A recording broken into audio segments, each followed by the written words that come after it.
Top of the morning. So happy to see you. So happy to hear from you. And man, it's a beautiful morning here in the great state of Pennsylvania, the Keystone State. As I'm in town for a family reunion, I wanted to break away for a bit, just to take some time to myself, you know. Take some time to visit with you guys. I'm going to reach into the mailbag today and reply to some comments and emails that I'm receiving. It's great to hear from all of you, truly. Anthony NG, I hear you, brother. I'm going to reply to your comment in this video today. Some others, I'm just going to pepper it in as I continue on this journey of me sharing my experience, you know, about going all in with Neville and testing what it is that he taught. And somebody commented correctly so that I have such powerful manifestations because my faith is in God and not in the techniques or that part of us that we deem separate from Him. The ego, I guess you would call that. I've experienced what some would call the ego death, and it's very jarring and it is very wow, powerful. I'm going to talk a little bit about that in this video as well. So anyway, I'm here on the rail trail in southern York County, Pennsylvania. Man, it's beautiful. My last video I showed you the Eden Tool Company across the street from my in-laws' house and how I'd been meditating deeply in Eden. That night I went on the Neville Goddard subreddit on Reddit, and I'm going to encourage you to go over there for your questions and discussions. I join in once in a while, but there's a good little community of people over there, from those just discovering Neville to those that have been in this for many years, all sharing their experiences and questions and comments and concerns and failures. I'm going to talk about failure in this video. It's important to talk about, of which I've had many. Even Neville says he's had his failures, as he'd be lying if he said he'd mastered the movement of his own attention. It's a constant work, but it's a noble work, right? It's fighting a good fight, the fight of faith. And so that's really what this is about. But anyway, I went on the Neville subreddit the other night, and somebody posted on there, forgive me, I can't remember your username, or I'd give you proper credit, from Neville's lecture called The Coin of Heaven. And in it he talks about seeing yourself as a watering hose, so to speak, like a heavenly source of water, and that everything you put your attention on is what you're watering and bringing to life. And he likens it, he mentions Eden in that several times. So this is the very night that I'll show you guys Eden, and there it is in my world. Some call that attracting it into your world. Law of attraction kind of crowd people, but this is kind of something different than that, although it incorporates that law. I just call it the law of sowing and reaping. As Paul said, don't be deceived, God is not mocked. So we're talking about God. Whatsoever a man sows, that he will also reap, right? What things soever you desire, believe that you have received them, past tense, and you shall have them. So whatever it is that you're consenting to and accepting as true is what you'll have. And we're learning to do this on purpose now. To take this very power of God that is your own imagination. Everything is imagination. And it's being intentional about claiming it as your own, accepting it as your own. And yes, there are techniques to do that, but this is about your faith, right? So that's really the essence of what it is that we're talking about here.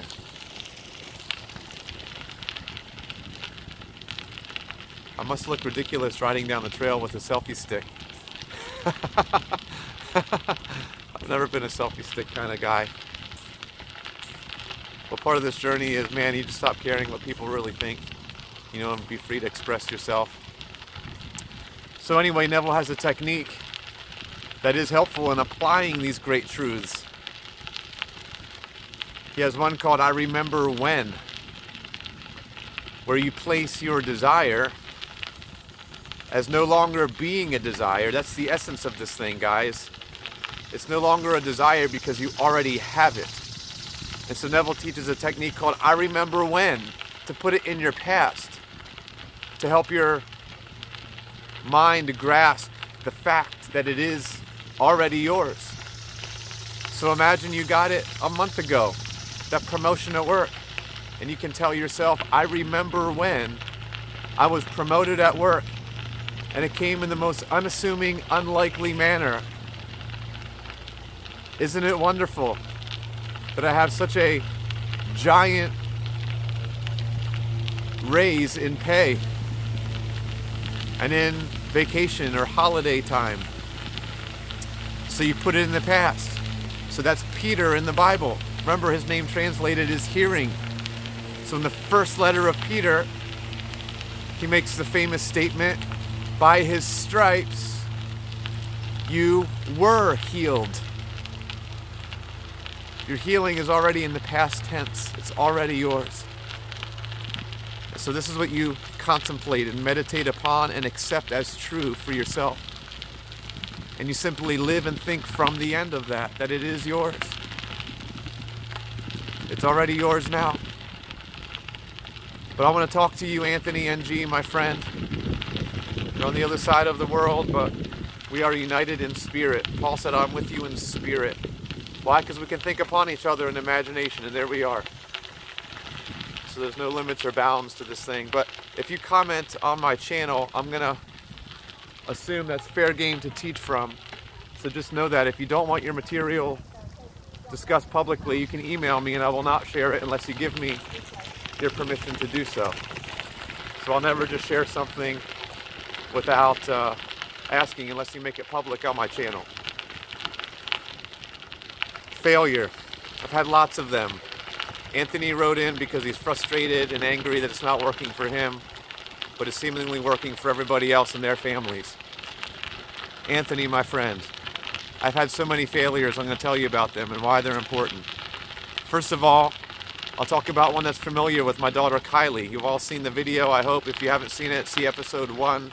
It's really the thing that kicked this off for me with my daughter Kylie rupturing her own appendix, mirroring almost exactly the story of Madeline. It was a 7-year-old girl who got a ruptured appendix and spent 10 days in the hospital. Well, my little girl was 7, ruptured her appendix and spent 11 days in the hospital after reading and accepting Madeline as her own storyline. It's essentially what she did. She consented to it as being true. But here's what you don't know about that miracle story. You'll see she ended up well in the end. But here's what you don't know. Remember, these stories all have so many little stories within them. It's going to take me forever to try to tell it all. That's why I'm starting a channel. But here I'll tell one within the story of Kylie. When we got a call from the nurse that she wasn't feeling well at school and they were sending her home, I immediately began to pray. Listen, I've been a lifelong believer and I've seen many miracles in my life over and over and over again. I did not rush into this as a fool. I've been testing this for 20 plus years, really since the time I was a child. Since the time I bet you I was 8 or 9 years old, I've been testing this and seeing wonder after wonder. My own asthma was healed when I was 11 or 12. My dad took me to one of these faith healer type guys. I had gone several times, maybe dozens of times. And this day I got up to go in the prayer line and get prayed for. I didn't really want to. I was kind of scared, didn't want to go up in front of everybody. But this guy laid his thumb on my forehead, anointed me with oil, and I felt a heat, like a fire, come into my breathing, and in my mind's eye, it looked to me like one of those camping lanterns that have the little, it looks like a little bag thing that lights up. I just likened it under my lungs. It looked like my lungs were glowing, is really what it looked like. Like a filament when it lights up and illuminates, it was like that. And I was able to breathe deeply for the first time since I can remember. And I remember going home to my mom, who wouldn't come to the meetings. She's kind of skeptical of that stuff at the time. And I'm like, look, Mom, look, I can breathe great. And I'm running around the yard, which would usually make me wheeze almost immediately. And I'm trying to wheeze and blow out my air. I could wheeze on demand. Do you know what I mean by that? I could breathe out hard enough such as to make myself wheeze. And I'm trying to do it with my mom and running around the yard. Look, mom, I'm healed. So listen, and I haven't had it since. And I even went on to be a terrible person as a teenager and smoked a couple packs of cigarettes a day. I went off into all kinds of drugs, things of that nature. My best friend, listen, you want to talk about failure? I'm going to get back to Kylie's story. I know I do this, take my little rabbit trail stories. But listen, I want you to know how serious I believe this stuff. So after I became a youth pastor, I gave my life over, quote unquote, to the Lord after college. And I wanted to help teenagers not do all the dumb stuff I did as a kid. You know what I mean? I could speak their language. I had just gone through it. I knew the answer. And I love doing it. Anyway, my best friend in the whole world, I'm an only child, you see. And my best friend and I grew up next to each other since we were babies. I mean, I love this kid like my brother. He's my brother. And his family, his parents are my parents. We were that tight. So we went on separate paths, you know, in our 20s. And I went off doing my thing in ministry. And he continued down his path. Seemingly everything appeared to be okay, but it really wasn't. Because I got the dreaded call from my mother. And she's just weeping. And she said, Danny is dead. It's in the middle of Walmart with a shopping cart full of groceries with my wife. And my body just went numb. And I'm like, what am I supposed to do? How the heck do I get out of here with a grocery cart full of things in the middle of Walmart? I was just devastated. I can't remember weeping so bitterly in my life. Now listen, I believe this stuff. I'm teaching my youth group and my youth leaders things in the Bible out of Matthew where Jesus says, heal the sick, cleanse the leper, cast out demons, raise the dead. So I'd already seen too much stuff to not go for it. And so I went and I consoled his parents, along there with my parents and some of our other friends. And I made a request to go with them. So I went with Danny's parents to the funeral home, as they themselves wanted to see him. This is before all the, viewing and all that stuff. And I said, let me touch the body.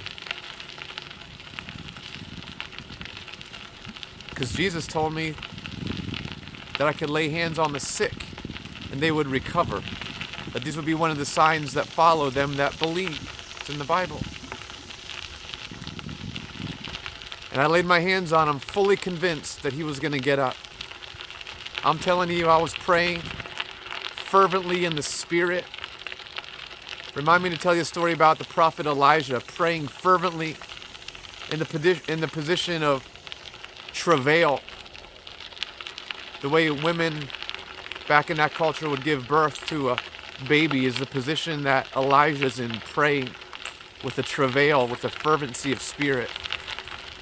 And I believe it. James says the fervent, effectual prayer of the righteous avails much. Right? I'm in it, guys, and I'm praying, and I'm literally almost scaring myself because I'm expecting this dead body to convulse and jump up and pop up. I thought it was going to happen, and I wanted it. I'm waiting for his eyes to pop open. It seemed that real to me. It did not happen. I've laid my hands on 2 dead bodies, fully convinced they would get up, and they didn't get up. And here I am still missing my best friend to this day.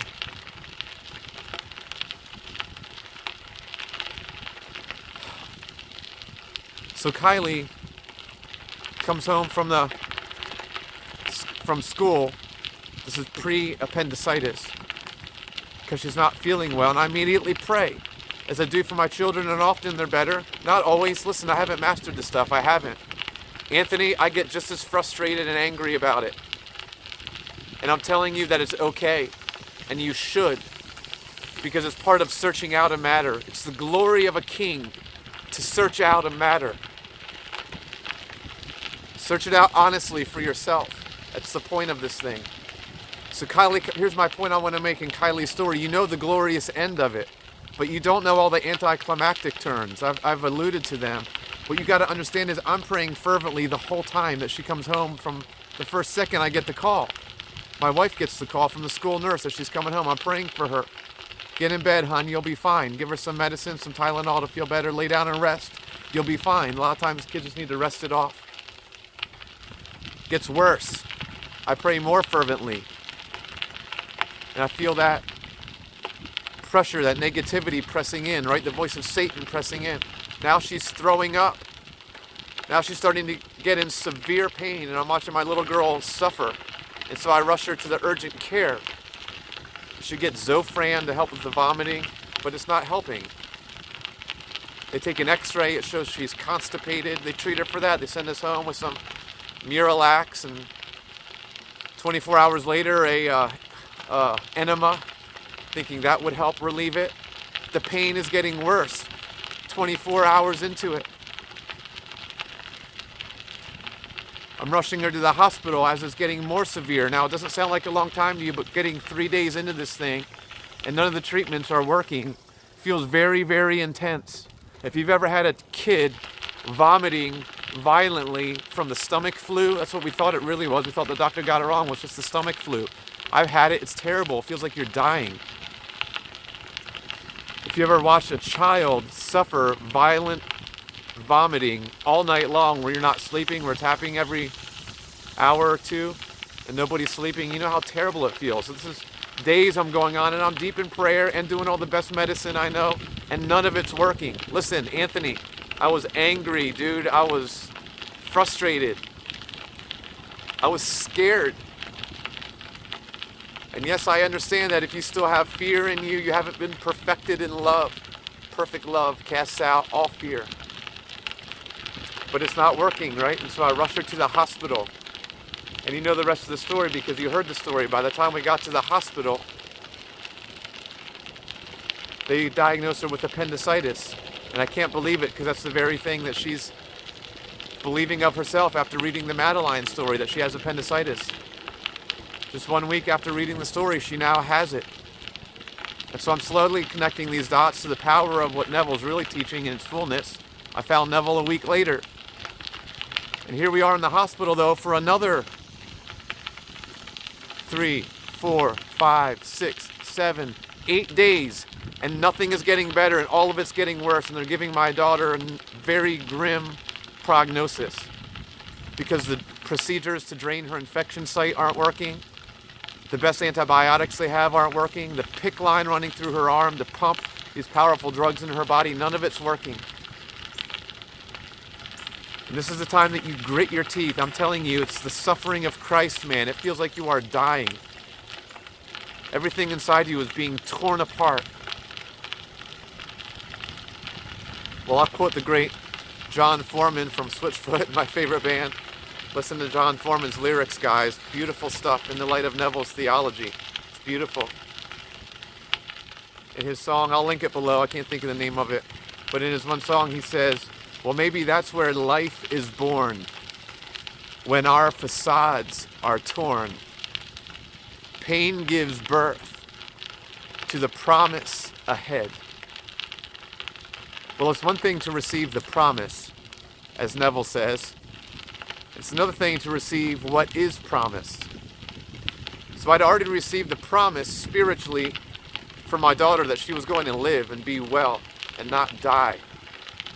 She was going to walk out of there in time for Christmas, as was her only desire. That's all she cared about. I didn't give her the inkling of a clue of how bad it was physically in her body, not once to ever discuss it with her. She merely discussed with me, Dad, did I give myself appendicitis? It's the only conversation we had. So spiritually, I'm receiving the promise, but it took unutterable suffering and agony. Listen, there is a price to pay if you really want something in this life. You cannot let it go, no matter what comes in opposition to it. See, I struggled in a lot of my Christianity with wondering, oh, hang on. I thought that car was coming down this road out of the corner of my eye. Oh man. There was a underpass below us and out of the corner of my eye, I saw a car coming and I slammed on the brake. Almost wiped out on camera. That would have got some shares, huh? You can't let go of the thing that you want. You've got to let it go. See, in my old school Christianity, people will say, well, you got to listen to God, man. God's talking to you. That's just his will, I guess. And people don't really have an idea what his will is, and so they just leave all the power outside of themselves. Your will be done. Just blindly, not just accepting whatever comes what may in my life. Que sera, sera. Whatever will be, will be. And we just accept that as, well, I guess God wants to teach me a lesson. I should learn something out of this. I guess God just wants another angel in heaven. Or the other side of the coin must be the devil attacking me. Listen, it's none of that. It's much simpler. You have the power. You are the operant power to have whatever you want. But how bad do you want it? Will you refuse to let go even in the face of a death sentence from the doctor? When your bank account is dried up, when the creditors are calling you, when you wake up to that empty bed and your soulmate still isn't there yet with you. Listen, we all are going through the same drama, but with different conditions. It is the story of Christ being told in the Bible, and you are living it. And yes, a lot of it is suffering. There's a price to pay. But I want to tell you that there is a promise that you can hold on to. You need to know the will of the Father because it's within you. I and my Father are one. And this is where the Bible is so important. This is the living Word of God. And I'm sorry if that upsets some of the Neville faithful, their law of attraction faithful. Listen, I love you guys. But the Bible was Neville's central text. And he says very plainly it's the Word of God. And here's the reason it's so important. Because it is his will. It is your will. And so it says in the Psalm 91, because he has set his love upon me, therefore with long life will I satisfy him and show him my salvation.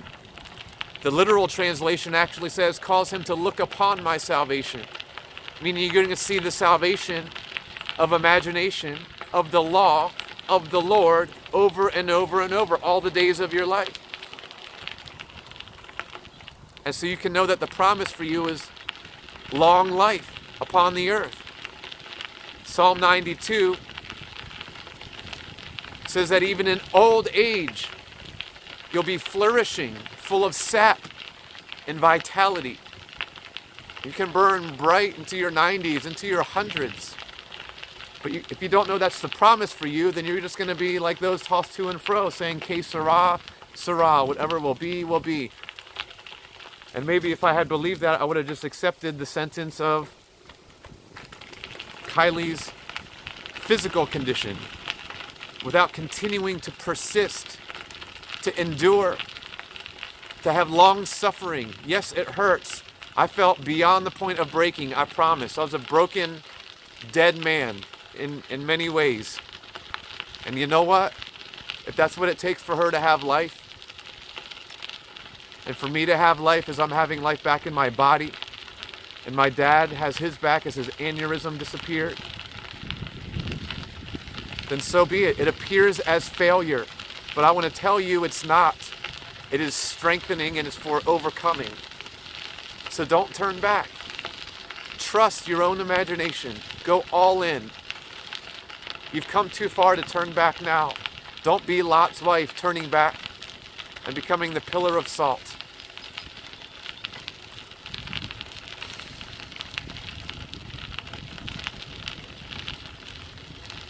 We're talking about the Garden of Eden. It's the place that God has prepared for us and he's placed us in, and it's within us. It's in our own mind. I'm going to turn around here.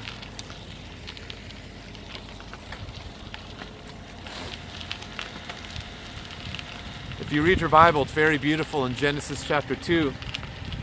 It says there's a river that flows out of Eden to water the garden. And so I'm going to link to Neville's Coin of Heaven lecture below, where I referenced being the watering hose for humanity, and whatever you put your attention towards, using your imagination lovingly for others, you water their garden. Every man has a plot a little garden within your garden that you represent. Rather, you represent them to yourself. So do it as they ought to be. Well and alive. Anyway, Neville teaches it great in his lecture that I'm not going to get all into. But in Genesis 2, it says that there's a river that flows, and you are that river. Jesus said, if you believe in me as the scriptures have said, the scriptures of the Old Testament, specifically the first 5 books of the Old Testament, was the scriptures. Also the prophets. Anyway, Jesus said, if you believe on me, believe on imagination, believe the law, believe in the Lord your God, as the scriptures have said, from your innermost being shall flow rivers of living water. Here I am going past a little river. I don't know if you can hear it. Let's stop here for a moment.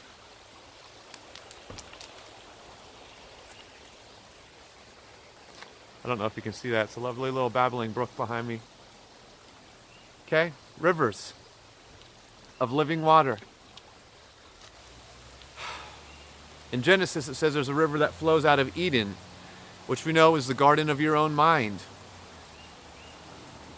And it becomes 4 river heads. 4 heads. The first is called increase. You can read it in your Bible. Somebody asked about the Blue Letter Bible and how to use it. I'm going to answer your comment within this video. If you go to blueletterbible.org, search for Genesis 2, click on the little box in the middle at the top that says Strong's. By default, it is unchecked. At least it is on my computer. Check it.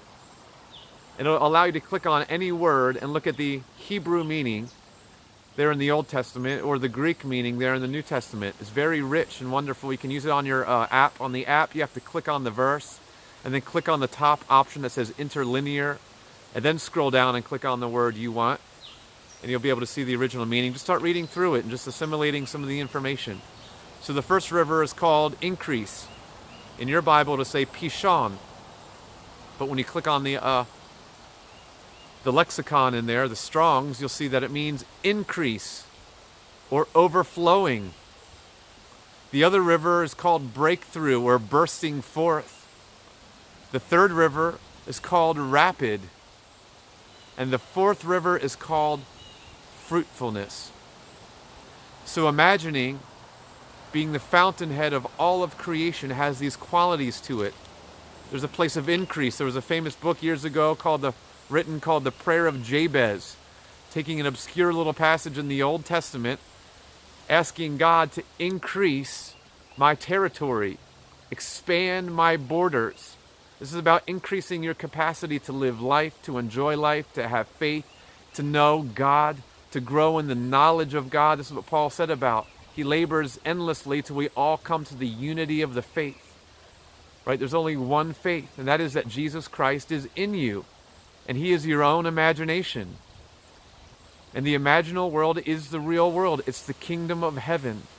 And all of your thoughts and things that you consent to and assume as true, all the things you conceive yourself to be, are the imaginal seeds sown that produce a very real fruitfulness in your physical world, even if in a delayed way. There's a time delay. And that's on purpose. God has this thing figured out perfectly with fail-safes built in so people can't go on a rampage and manifest, a real-life Godzilla to come out of the ocean and destroy a city or something crazy like that. Listen, there's fail-safes built within this because it takes persistence. It takes love. Man, it takes things that this thing is made perfect. Listen, the pure in heart, it says, shall see God. And he's not talking about behavior. It has nothing to do with that whatsoever. It has to do with the inability to do harm to another or to deceive another for selfish purposes or motives. You'll never rise above your motive.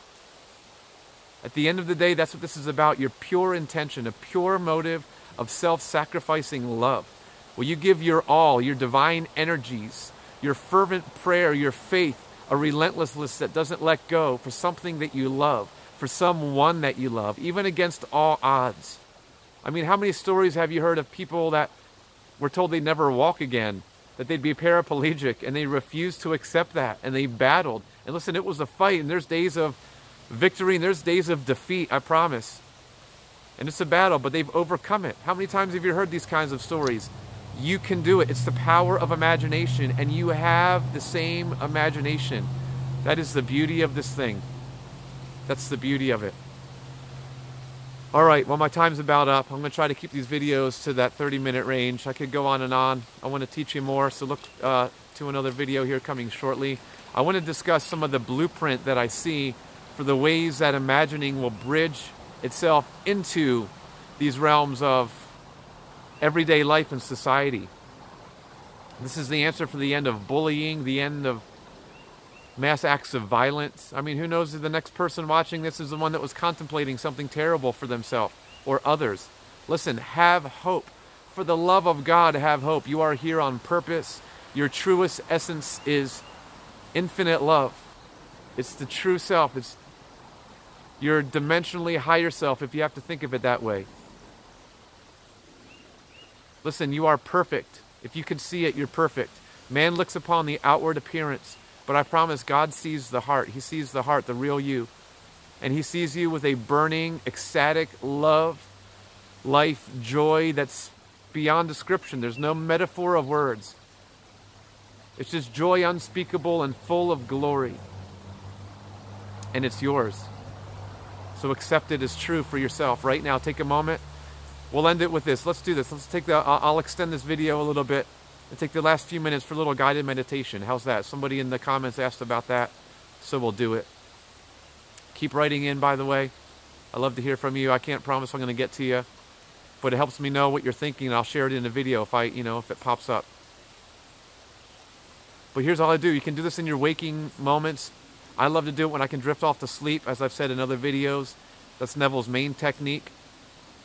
The main technique, know your objective, something that you really want, a burning desire. Number 2, simply immobilize your physical body. I'm going to do it as much as I can sitting out here on the rail trail. Just take a minute and relax. Take a deep breath. Come on, all the way in. Breathe into your stomach and hold it for a minute and then breathe out. Relax. Do it again a few times. Come on, just feel fresh oxygen. Fill your lungs. Effortlessly assimilate into your bloodstream. Circulate through your body as your heart just effortlessly pumps it. Your subconscious is telling your body to do all this effortlessly all of the time. Just sink into that place of rest. This is your only work, Hebrews says, is to labor to enter the rest. The place where you are at one with yourself. You are at one with God. That's who Jesus Christ is. He is the perfect union of God and man. And he is in you. That's who you are. Just accept it as true for yourself. You don't have to be afraid of this. My fellow Christians or former Christians, whoever we label ourselves to be, listen, accept Paul's words, Jesus' words, if nothing else. The kingdom of heaven is within you. You don't have to be afraid. There is no fear in love. We're talking about perfect love taking on flesh. That's what this is about. Your imagination being used lovingly on behalf of yourself and others. So just breathe and relax. Relax every muscle. I become conscious of my muscle group sometimes. The muscles in my face, down through my shoulders, down through my torso, down through my legs and feet, toes, my extremities. Just relax all of it. And simply allow yourself to be. I think of it just like this in my imagination. See that little babbling brook back there? I just imagine myself sitting on the bank of a brook just like that. And I simply observe.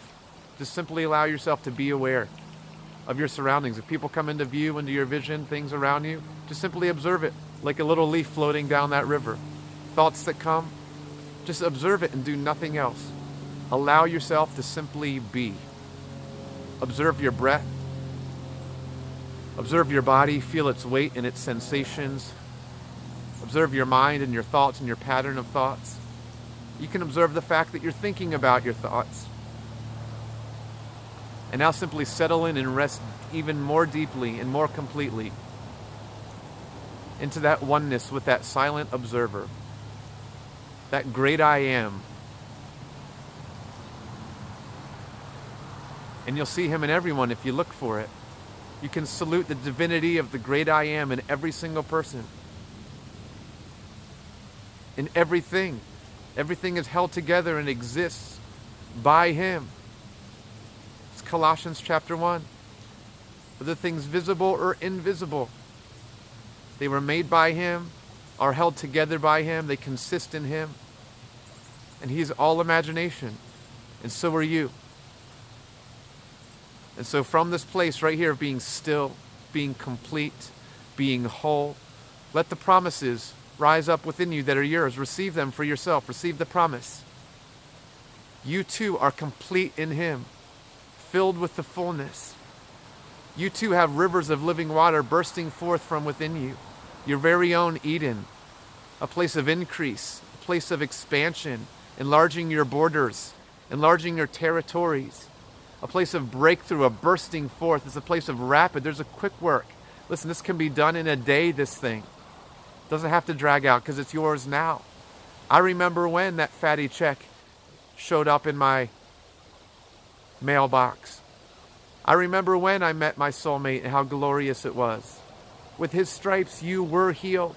I remember when my body came alive. It was like it popped on. Boop! The lights just popped on.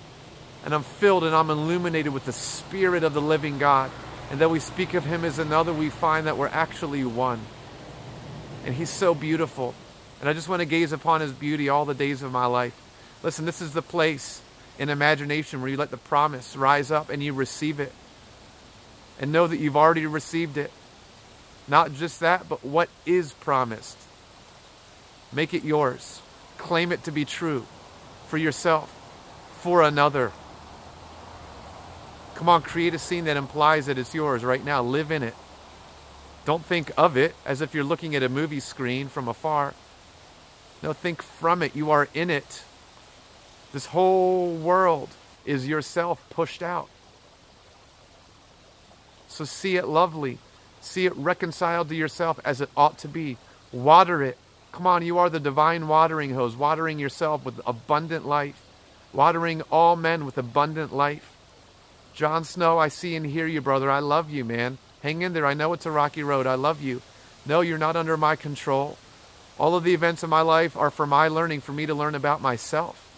And yes, I've had areas of insecurity about money and asking for help in life. Since I was the time I was a little kid, my grandma would want to give me $5. Here, Tommy, here's $5. Go to the 5 and 10 store and get yourself some candy.